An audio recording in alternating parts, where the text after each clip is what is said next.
in that office before you. I'm finishing up my last week now, as a matter of fact, so I know it can be a bit overwhelming, but I'm here to tell you there's nothing to worry about.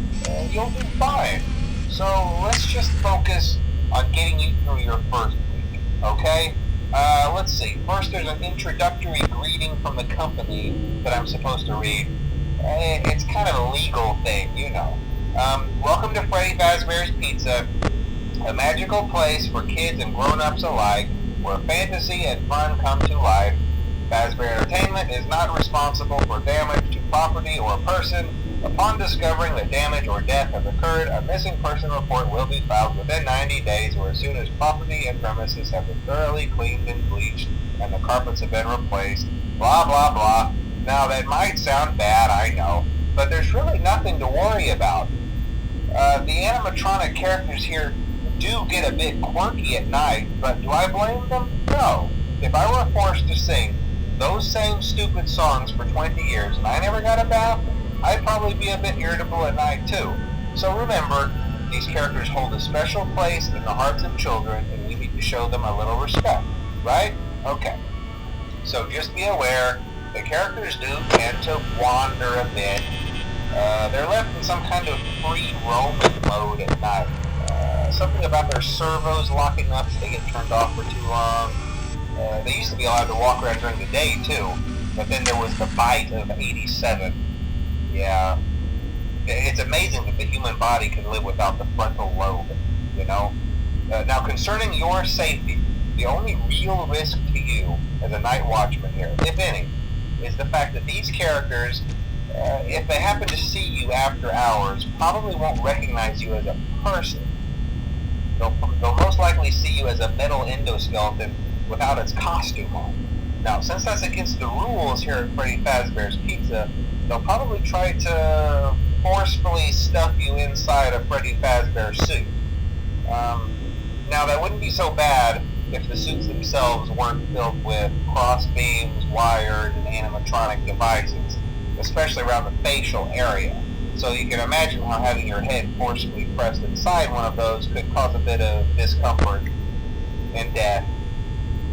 The only parts of you that would likely see the light of day again would be your eyeballs and teeth that would pop out in front of the mask. Yeah, they don't tell you these things when you sign up. But hey, first station of the breeze. I'll chat with you tomorrow. Check those cameras and remember to close the doors only if absolutely necessary. Gotta conserve power. Alright, good night.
Congrats!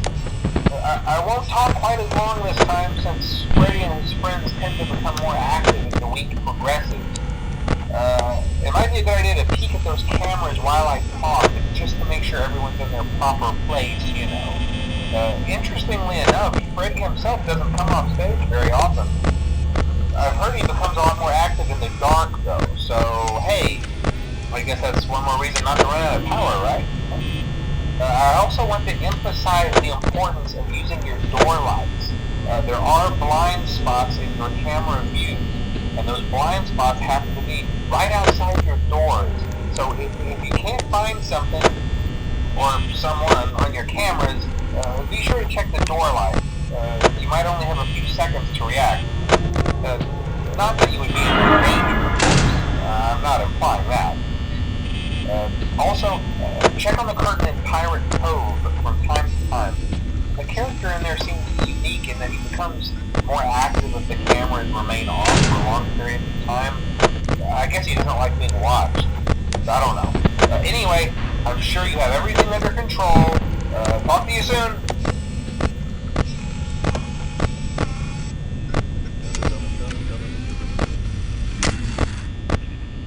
Dum dum